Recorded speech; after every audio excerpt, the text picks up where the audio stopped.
सालों पुरानी बात है। परीलोक में रानी परी की 3 बेटियां रहा करती थीं। रानी परी को अपनी तीनों बेटियों की सुरक्षा की बहुत चिंता होती थी। इसीलिए एक दिन वो अपने मन में सोचती है, मुझे अपनी बेटियों की सुरक्षा की बहुत चिंता होती है। मैं इन तीनों को बाहर जाने से कितना मना करती हूँ, लेकिन ये तीनों मेरी एक नहीं सुनती। एक काम करती हूँ, पृथ्वी लोक में मेरी एक जादूगरनी सहेली रहती है। मैं उससे कहकर अपनी तीनों बेटियों के लिए जादुई सूट बनवा लेती हूँ। इतना कहकर रानी परी पृथ्वी लोक पर जाती है और अपनी जादूगरनी सहेली के पास जाकर कहती है, कलावती, तुम्हें तो पता ही है कि मैं अपनी तीनों बेटियों के लिए कितनी चिंता में रहती हूँ। आखिर उन्हें मेरे बाद रानी बनना है। मैं चाहती हूँ कि तुम मेरी तीनों बेटियों के लिए जादुई सूट बनाओ।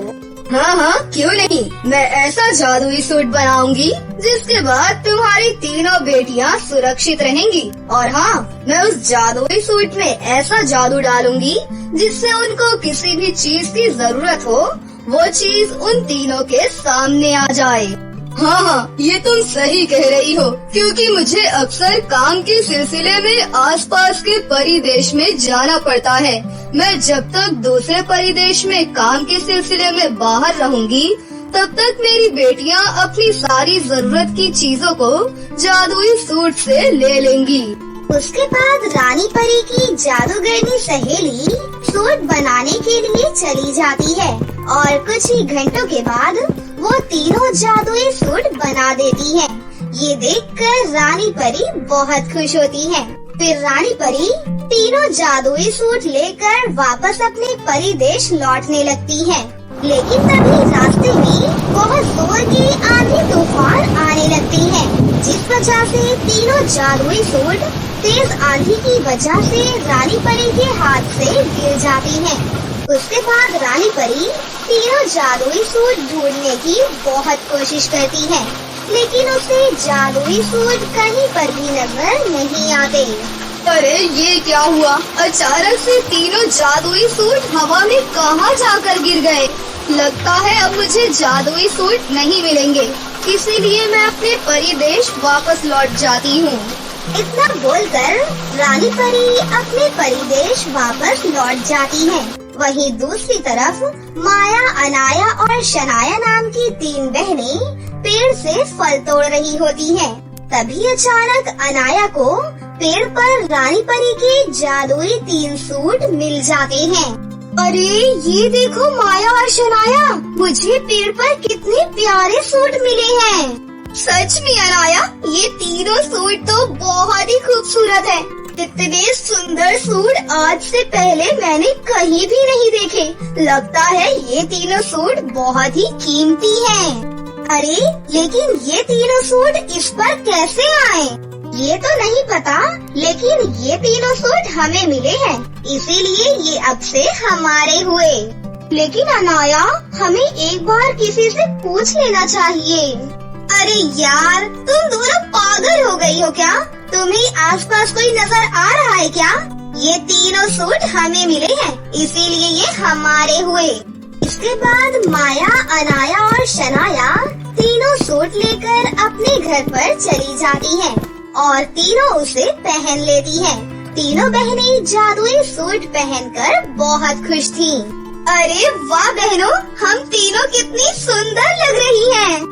तभी अचानक एक चमत्कार होता है और तीनों बहनें परी के रूप में बदल जाती हैं। यहाँ तक कि उनकी टूटी फूटी झोपड़ी भी एक सुंदर से घर में बदल जाती है।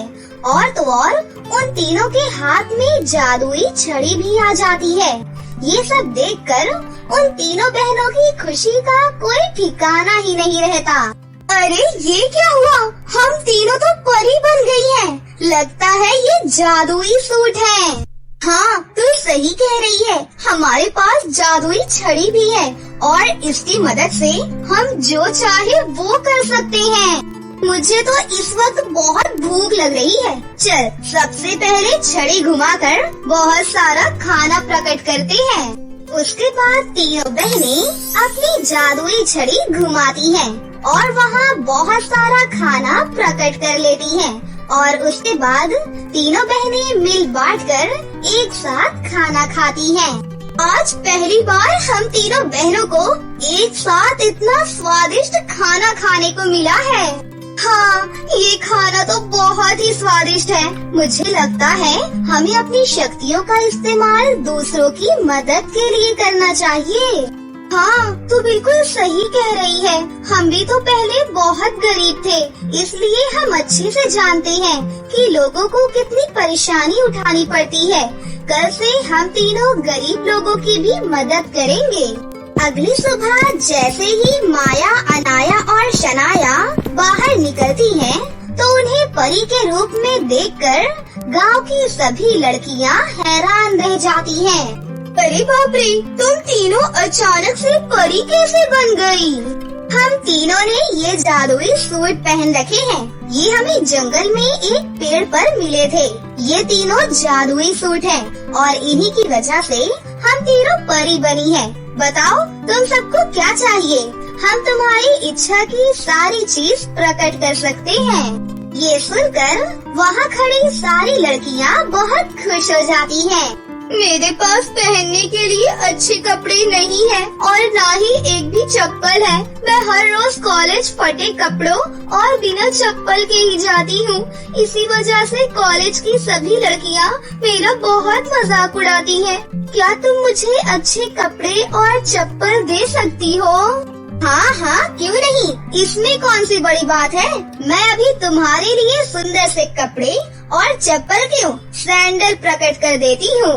उसके बाद शनाया अपनी जादुई छड़ी घुमाती है और मीरा के लिए अच्छे कपड़े और अच्छी सी सैंडल्स प्रकट कर देती है। ये सब देखकर वहाँ पर खड़ी बाकी सभी लड़कियाँ भी कपड़े प्रकट करने के लिए कहती हैं। फिर तीनों बहनें मिलकर सभी के लिए ढेर सारे कपड़े प्रकट कर देती हैं। तुम्हारे पास तो कपड़े हो गए हैं और अब मैं तुम्हें कुछ पैसे दे देती हूँ, जिससे तुम सब अपनी कोई न कोई दुकान खोल लेना, जिससे तुम्हारा गुजारा अच्छे से चलेगा। इसके बाद अनाया अपनी जादुई छड़ी घुमाकर वहाँ पर बहुत सारे पैसे प्रकट कर देती है और वहाँ खड़ी लड़कियों में वो पैसे बांट देती है। सभी लड़कियाँ कपड़े और पैसे पाकर बहुत खुश थीं और तीनों बहनों को शुक्रिया अदा करके वो लड़कियाँ वहाँ से चली जाती हैं। उस दिन के बाद से माया, अनाया और शनाया हर रोज इसी तरह गरीब और लाचार लोगों की मदद किया करती थी। धीरे धीरे माया, अनाया और शनाया आसपास के गांव में भी मशहूर हो जाती हैं।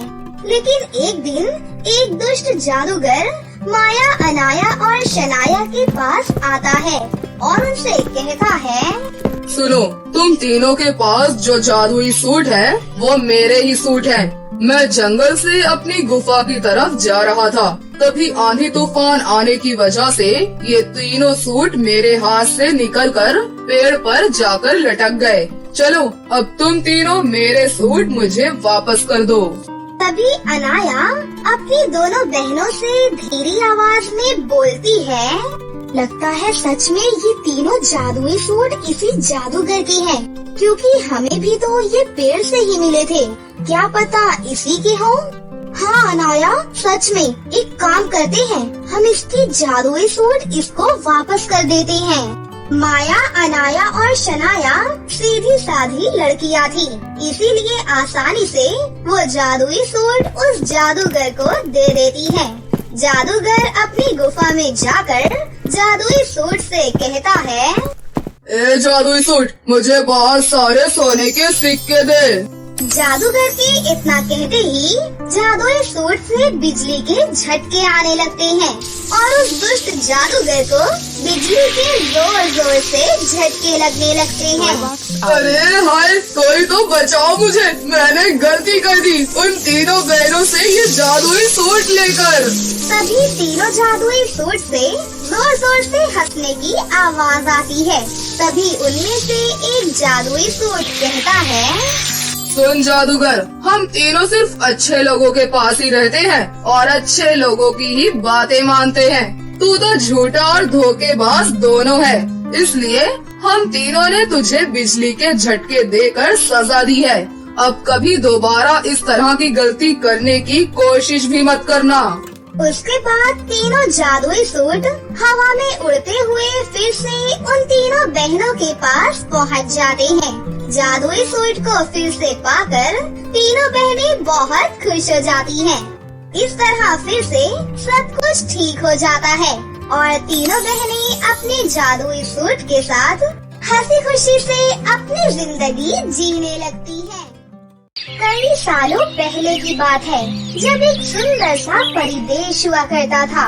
उस परिदेश में सुंदर सुंदर परियां रहा करती थी। वहीं एक छोटे से घर में मोहिनी और सुहानी नाम की दो परी बहनें रहती थीं। उन दोनों के माता पिता नहीं थे, वो अनाथ थीं, लेकिन उन दोनों में आपस में बहुत प्यार था। वो हमेशा खुशी से रहती थी। ऐसे ही एक दिन वो दोनों परी बहनें पृथ्वीलोक के मॉल में शॉपिंग करने के लिए जाती हैं। शॉपिंग करने के बाद दोनों जैसे ही मॉल से बाहर निकल रही थी कि तभी उन्हें वहाँ 5 गरीब लड़कियाँ दिखाई देती हैं। वो सभी लड़कियाँ लोगों से भीख मांग रही थीं, लेकिन मॉल के सामने खड़ा चौकीदार उन सभी लड़कियों को थप्पड़ मार रहा था। तभी अचानक सुहानी देखती है कि एक लड़की के सर पर चोट लग गई है और उसमें से बहुत खून बह रहा है।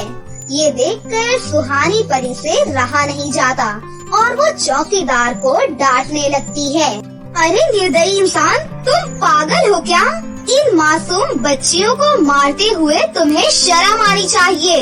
ओ मैम साहब, ये सब मैं मेरी मालकिन के कहने पर ही कर रहा हूँ। ये सभी लड़कियाँ रोजाना यहाँ पर आ जाती हैं और यहाँ भीख मांगकर मॉल में आने वाले सभी कस्टमर को परेशान करती हैं, इसीलिए भगा रहा हूँ। कि तभी वहाँ मॉल की मालकिन भी आ जाती है और चौकीदार की बातों से सहमति जताने लगती है। अरे परी जी, इन भिखारियों पर इतना तरस मत खाइए। ये बहुत ही चालाक लोग हैं, पता नहीं कहां कहां से आ जाते हैं। ये लोग तो गंदी नाली के कीड़े हैं।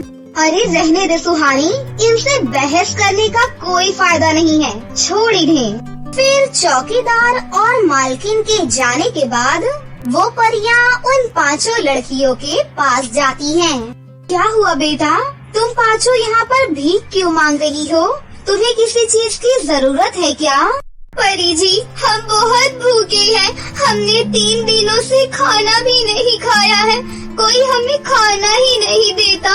हम लोगों से कितनी भी मिन्नतें कर ले, लेकिन कोई भी हमारी मदद नहीं करता।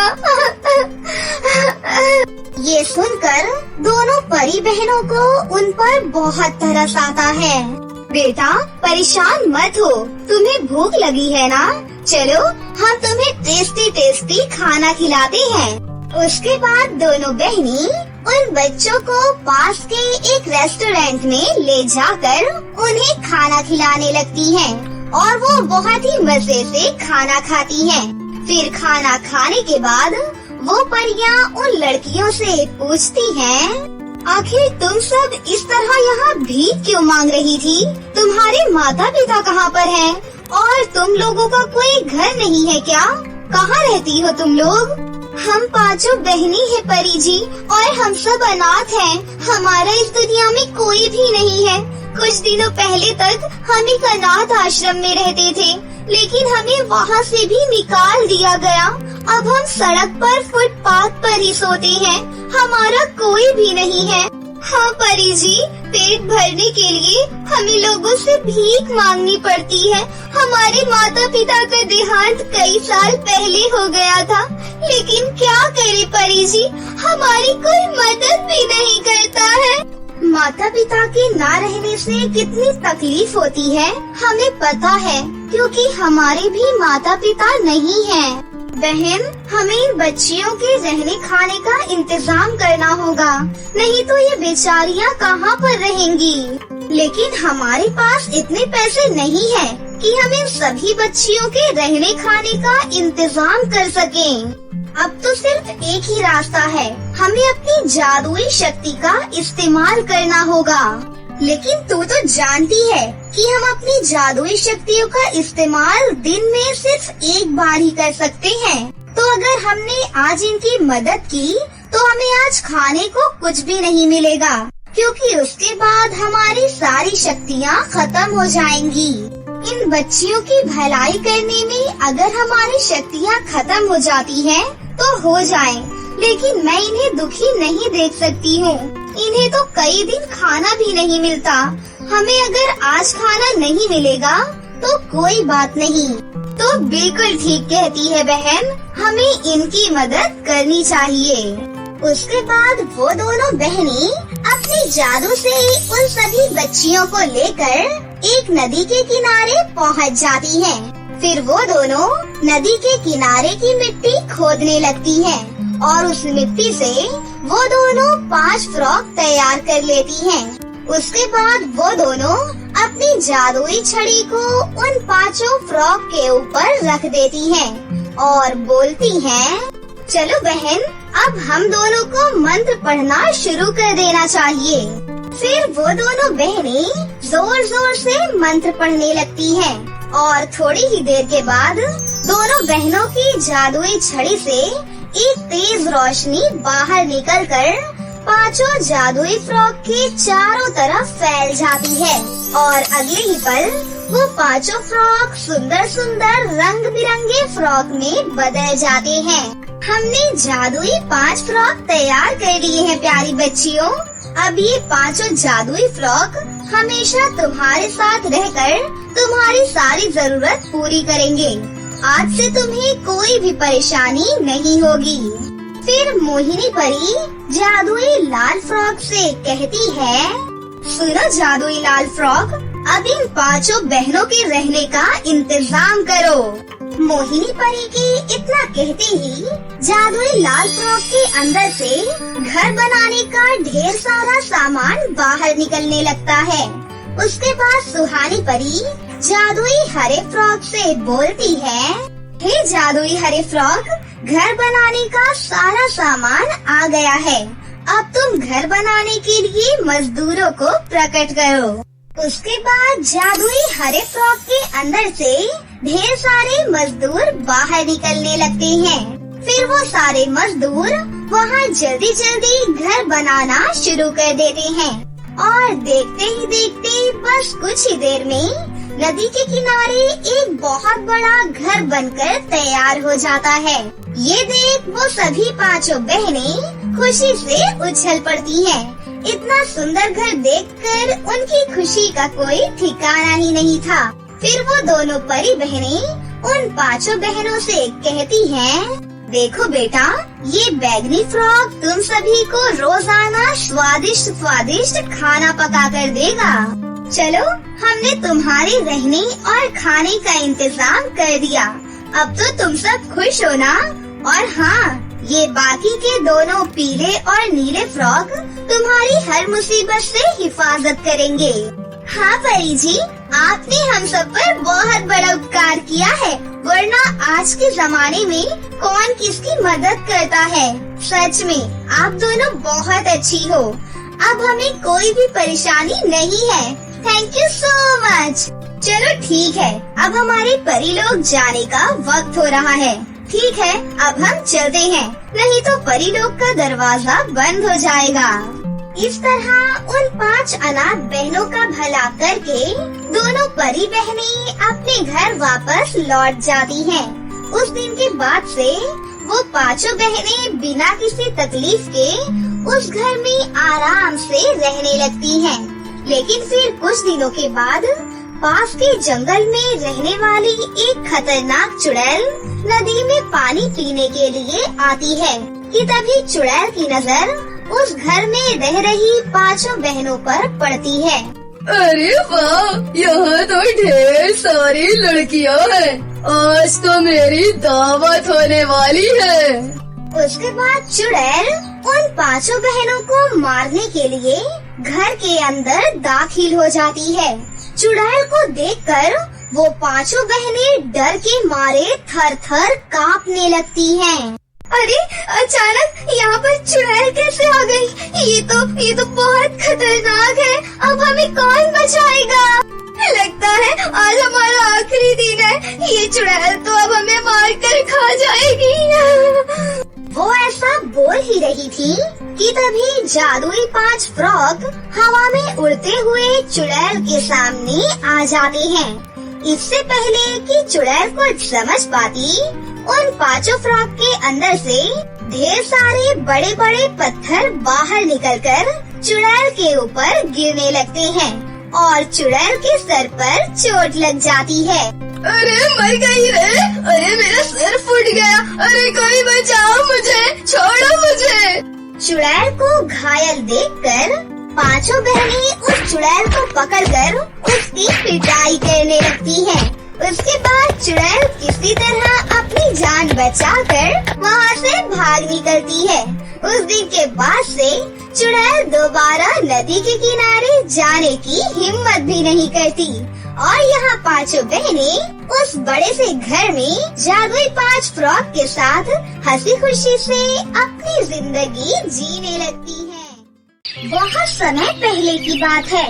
बदलापुर नाम के एक गांव में ललिता नाम की एक विधवा औरत अपनी 5 बेटियों के साथ रहती थी। एक दिन गांव में जंगली जानवर आ जाते हैं और उसे अपनी बच्चियों को बचाने के चक्कर में ललिता बेचारी घायल हो जाती है। फिर जब उसे लगा कि अब वो नहीं बच पाएगी, तो उसने मनोरमा नाम की एक बुढ़िया को अपनी 5 बेटियों की देखभाल के लिए छोड़ दिया और वो अपनी बेटियों को छोड़कर स्वर्ग चली गई। और तब से ही वो 5 बहनें उस बूढ़ी मनोरमा के घर पर ही रहने लगी। ऐसे ही एक दिन की बात है। 5 बहनें खाना खाने बैठती हैं, लेकिन आज खाना बहुत कम था। अरे ये क्या, आज भी सूखी रोटी? आपने हमारी माँ से वादा किया था कि आप हमारा अच्छे से ख्याल रखोगी। आपको एक बात बता दें, हमारी माँ गरीब जरूर थी, लेकिन उन्होंने कभी भी हमें भूखा नहीं सोने दिया था। मेरी प्यारी बच्चियों, मैं समझ सकती हूँ तुम लोगों को बहुत भूख लगी होगी। आज इतना ही खाना है बेटा, आज थोड़े में ही गुजारा कर लो। मैं बहुत शर्मिंदा हूँ बच्चियों, कल मैं जमींदार जी से उधार में कुछ पैसे लेकर आऊंगी। अरे नानी माँ, आपको शर्मिंदा होने की कोई जरूरत नहीं है। और तुम चारों, ये क्या बदतमीजी है? अपने से बड़ों से ऐसे बात करता है क्या कोई? हमारी माँ ने क्या हमें यही सिखाया था? आपने हमें रहने की जगह दी और हमारे खाने पीने का ख्याल रखा। भला क्या आज के जमाने में कोई ऐसा करता है क्या? इस तरह नेहा बात को संभाल लेती है और फिर वो चारों बहनें वही सूखी रोटी खाकर सो जाती हैं। और यहाँ नेहा हमेशा मनोरमा के साथ काम में हाथ बटाया करती थी और बाकी की चारों बहनें बस हमेशा खेलती ही रहती थी। उन चारों को तो खेलने से फुर्सत ही नहीं थी। एक दिन कविता बूढ़ी मनोरमा से कहती है, नानी माँ, कल मेरा जन्मदिन है, लेकिन मेरे पास अच्छी सी ड्रेस भी नहीं है, तो क्या आप मेरे लिए जन्मदिन पर अच्छा सा लहंगा दिला सकती हैं? हमें हर साल हमारी माँ जन्मदिन पर लहंगा दिलवाया करती थी। हाँ बेटा, क्यों नहीं, कल तुम्हारा जन्मदिन है, ये तो बहुत ही अच्छी बात है। नेहा बेटा, घर को जरा अच्छे से सजा देना और मैं जमींदार से पैसे उधार लेकर अपनी बेटियों के लिए नए नए लहंगे और केक भी लेकर आऊंगी। ठीक है बिटिया? फिर अगले दिन बूढ़ी मनोरमा जमींदार से पैसे उधार लेकर आ ही रही होती है कि तभी उसका एक कार से एक्सीडेंट हो जाता है, जिससे उसे काफी ज्यादा चोट लग जाती है और उसके उधार में लिए सारे पैसे इलाज में ही लग जाते हैं। फिर जब मनोरमा घर पर आती है तो नेहा हैरान होकर पूछती है, अरे नानी माँ, ये क्या, आपको कितनी ज्यादा चोट लगी है? कुछ नहीं, ये सब बस एक ड्रामा है। कविता, जुबान संभाल कर बात करो। ये सब क्या कह रही हो? कभी भी कुछ भी कहना शुरू कर देती हो। कविता बेटा, मुझे माफ कर देना। मैं उधार के पैसे लेकर आ ही रही थी और ये सब हो गया। मुझे माफ कर देना। मेरी बहुत ज्यादा उम्र हो गई है, बुढ़ापे की हड्डियां हैं। पता नहीं मैं तुम्हारा पालन पोषण कैसे कर पाऊंगी। नानी माँ, आप क्यों माफी मांग रही हो? गलती तो हम सब की है। हम पांचों को पालने के लिए आप कितनी ज्यादा मेहनत करती हैं। आपकी ये उम्र काम करने की नहीं है, इसलिए अब से हम सब काम करेंगे और आप आराम करेंगी। फिर नेहा अगले दिन से अपनी चारों बहनों को जमींदार के यहाँ काम करने के लिए ले जाती है और इस तरह वो पांचों बहनें रोजाना जमींदार के घर पर साफ सफाई का काम करने लगती हैं। लेकिन फिर एक दिन नेहा को एक हिरन मिलता है जो कि घायल होकर जमीन पर पड़ा था। अरे बेचारे को कितनी ज्यादा चोट लगी है। एक काम करती हूँ, मैं इसे घर ले जाती हूँ और इसकी देखभाल करती हूँ। फिर क्या था, इतना कहकर नेहा उसे अपने घर ले आती है। छी छी छी छी छी छी छी। दीदी, इस हिरन के मुंह से कितनी गंदी बदबू आ रही है। आप इसे क्यों उठाकर ले आई है यहाँ पर? ये जानवर है, बेचारा बोल नहीं सकता। इसे दर्द हो रहा होगा। हमें इसके दर्द को समझना चाहिए। जाओ जल्दी से हल्दी का लेप बना कर ले आओ। नहीं, मैं कुछ भी नहीं लेकर आऊंगी। नहीं लेकर आओगी? ठीक है, अगर इतनी ही ज्यादा बदबू आ रही है तो बाहर आने की कोई जरूरत नहीं है। सीधे घर के अंदर जाओ। उसके बाद नेहा की चारों बहनें चुपचाप अंदर चली जाती हैं और हिरन की बिल्कुल भी मदद नहीं करती। यहाँ नेहा जल्दी से हल्दी का लेप बनाती है और वो लेप हिरन के पास ले आती है। फिर वो उस हिरन को लेप लगाती है। ऐसे ही रोजाना वो उस हिरन की सेवा करने लगती है। पर सेवा करते करते बहुत समय हो जाता है, लेकिन वो हिरन ठीक होने का नाम ही नहीं ले रहा था। तभी नेहा उदास मन से हिरन से कहती है, प्यारे हिरन, तुम्हारा घाव ठीक ही नहीं हो रहा है। तुम्हें इस दर्द में करहाता हुआ देखकर मुझे बिल्कुल भी अच्छा नहीं लगता।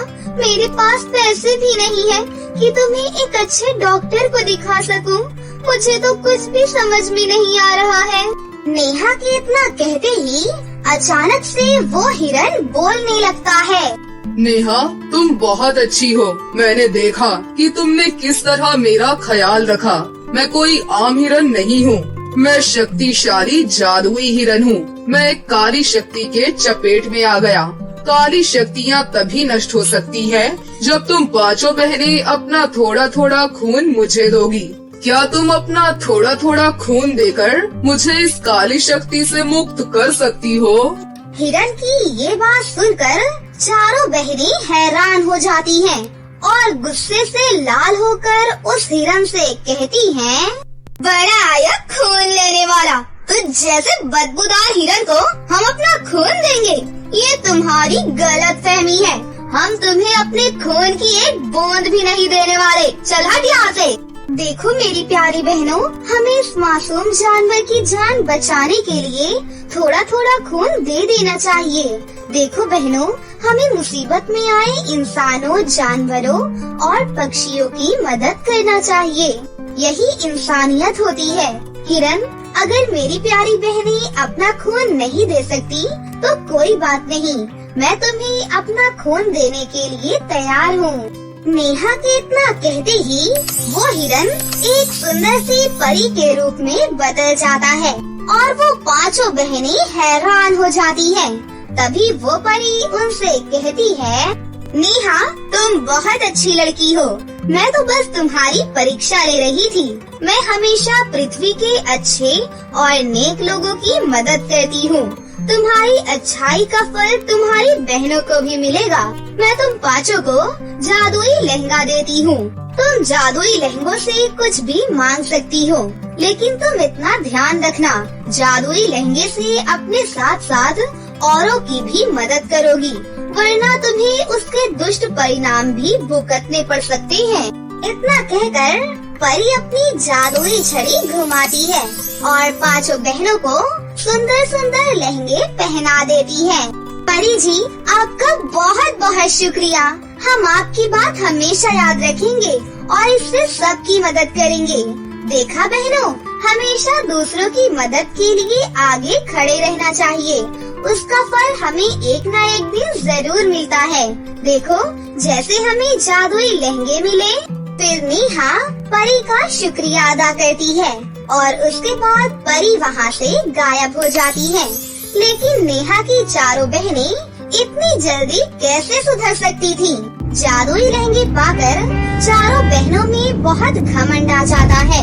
फिर वो मनोरमा माँ और अपनी बहन नेहा तक को छोड़कर अकेले ही शहर चली जाती हैं और जादुई लहंगे से एक सुंदर बड़ा सा घर बनवाकर वहीं पर रहने लगती हैं।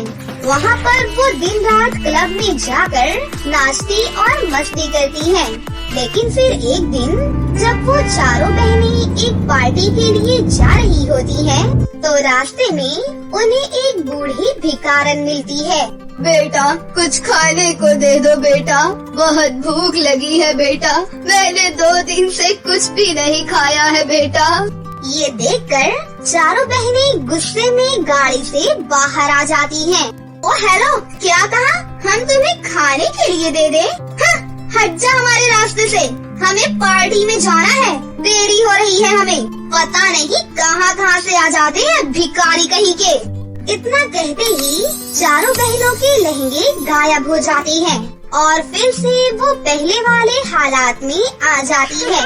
ये देखकर चारों बहनें फूट फूट कर रोने लगती हैं और उधर नेहा मनोरमा माँ के साथ हंसी खुशी से अपना जीवन बिताती है और वहाँ चारों बहनें सड़क पर आ जाती हैं और भीख मांगने लगती हैं, क्योंकि अब वो नेहा के सामने किस मुँह से जाती।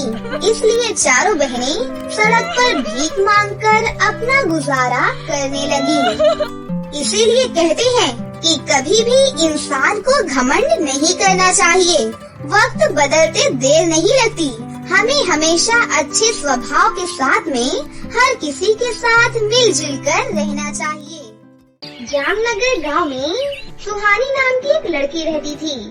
वो पूरे गांव में सबसे भोली भाली लड़की थी। स्कूल और गांव की कुछ लड़कियां सुहानी के भोलेपन का फायदा उठाती थी।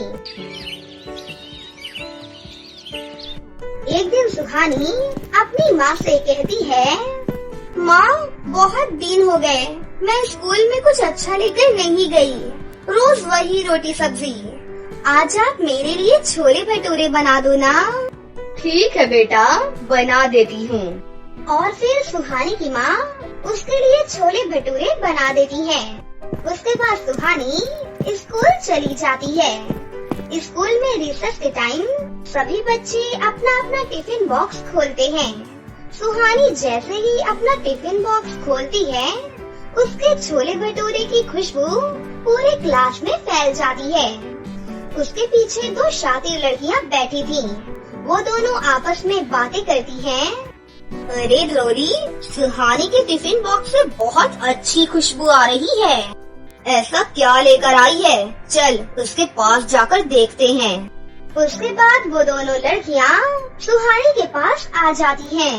अरे वाह, छोले भटूरे देखने में तो ये बहुत टेस्टी लग रही हैं। हाँ, मेरी माँ बहुत अच्छा खाना बनाती है और छोले भटूरे तो सबसे अच्छा बनाती है। मैं 3 भटूरे लेकर आई हूँ। एक मैंने खा लिया, बाकी एक एक तुम दोनों ले लो। फिर दोनों लड़कियाँ छोले भटूरे ले लेती हैं। ये तो बहुत टेस्टी है। सुहानी, कल फिर से छोले भटूरे लेकर आना। हाँ, जरूर लेकर आऊंगी। इस तरह वो दोनों लड़कियाँ सुहानी से बहुत प्यार से बात करती हैं। थोड़ी देर बाद स्कूल की छुट्टी हो जाती है और सभी अपने अपने घर जाने लगते हैं। तभी बहुत जोर से बारिश शुरू हो जाती है और अचानक स्कूल की एक छोटी सी बच्ची के रोने की आवाज सुहानी के कानों में जाती है। सुहानी उसे पहले से ही जानती थी। सुहानी उस लड़की के पास जाती है और उससे कहती है, अरे क्या हुआ पिंकी? मैं घर से छाता लेकर आई थी, लेकिन किसी ने मेरा छाता चुरा लिया। अब मैं इतनी तेज बारिश में घर कैसे जा पाऊंगी? इतनी सी बात है तो तुम रो क्यों रही हो? मेरा छाता है ना, तुम मेरा छाता ले लो। आप बहुत अच्छी हो सुहानी दीदी, आपका बहुत बहुत धन्यवाद। उसके बाद पिंकी घर चली जाती है। रास्ते में सुहानी भीगते हुए जा रही थी और उसके आगे रोली और ट्विंकल चल रही थी। तभी ट्विंकल रोली से कहती है, अच्छा हुआ मैंने उस पिंकी का छाता चुरा लिया, वरना हम दोनों भी अभी भीगते हुए जा रहे होते। किसी को पता भी नहीं चला कि तुमने उसका छाता चुराया है। बेचारी अपना छाता ढूंढ रही होगी। सुहानी उनकी ये बातें सुन लेती है और उनके पास जाकर उनसे कहती है, ये तुम दोनों ने बिल्कुल भी अच्छा नहीं किया, तुम्हें उसका छाता वापस दे देना चाहिए। तुम कौन होती हो हमें सीख देने वाली? आज क्लास में प्यार से बात क्या कर लिया? अपने आप को हमारी दोस्त समझने लगी। तुम जैसी बेवकूफ लड़की से तो कोई दोस्ती ही ना करना चाहे। आ गई हमें सीख देने। उसके बाद दोनों बातें करते हुए वहाँ से चली जाती हैं। उन दोनों की बातें सुनकर सुहानी को बहुत दुख होता है। फिर सुहानी सारी बातें भूलकर आगे बढ़ती है। तभी उसे रास्ते में एक परी रोककर कहती है, तुम भीगते हुए क्यों जा रही हो? तुम्हारे पास छाता नहीं है क्या? अपने सामने परी को देखकर सुहानी को खुद की आंखों पर विश्वास ही नहीं हो रहा था। क्या आप परी हो? मैं सिंड्रेला परी हूँ। मैं इस गांव के राजकुमार से मिलने आई थी। वो मेरे बहुत अच्छे दोस्त हैं, लेकिन मैं इस बारिश की वजह से वापस परी लोग नहीं जा पा रही हूँ। इसलिए मैं यहाँ खड़ी थी कि तभी तुम मुझे यहाँ नजर आ गई। मेरा छाता? मुझे पता है, तुमने अपना छाता पिंकी को दे दिया है। तुम बहुत अच्छी लड़की हो सुहानी। आपको मेरा नाम कैसे पता चला? और तो और आपको उस लड़की का नाम भी पता है जिससे मैंने अपना छाता दिया था। मैं किसी को भी देखकर उसका नाम पता लगा सकती हूँ। मैं सब जानती हूँ।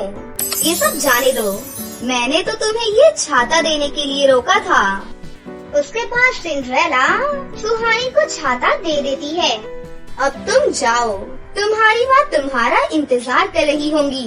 और हाँ, इस छाते का बड़े ही सूझबूझ से इस्तेमाल करना। इसके बाद सुहानी छाता लेकर घर जाने लगती है। फिर सुहानी वो छाता खोलती है। वाह, कितना सुंदर छाता है। तभी वो छाता बोलता है, सुहानी, मैं तुम्हारी क्या मदद कर सकता हूँ? अरे तुम तो बोल रहे हो। हाँ, क्योंकि मैं एक जादुई छाता हूँ। बताओ, तुम्हें मुझसे क्या मदद चाहिए? मैं तो बस इस जोरदार बारिश से बचना चाहती हूँ। तुम्हें मुझे हाथों से पकड़ने की जरूरत नहीं है।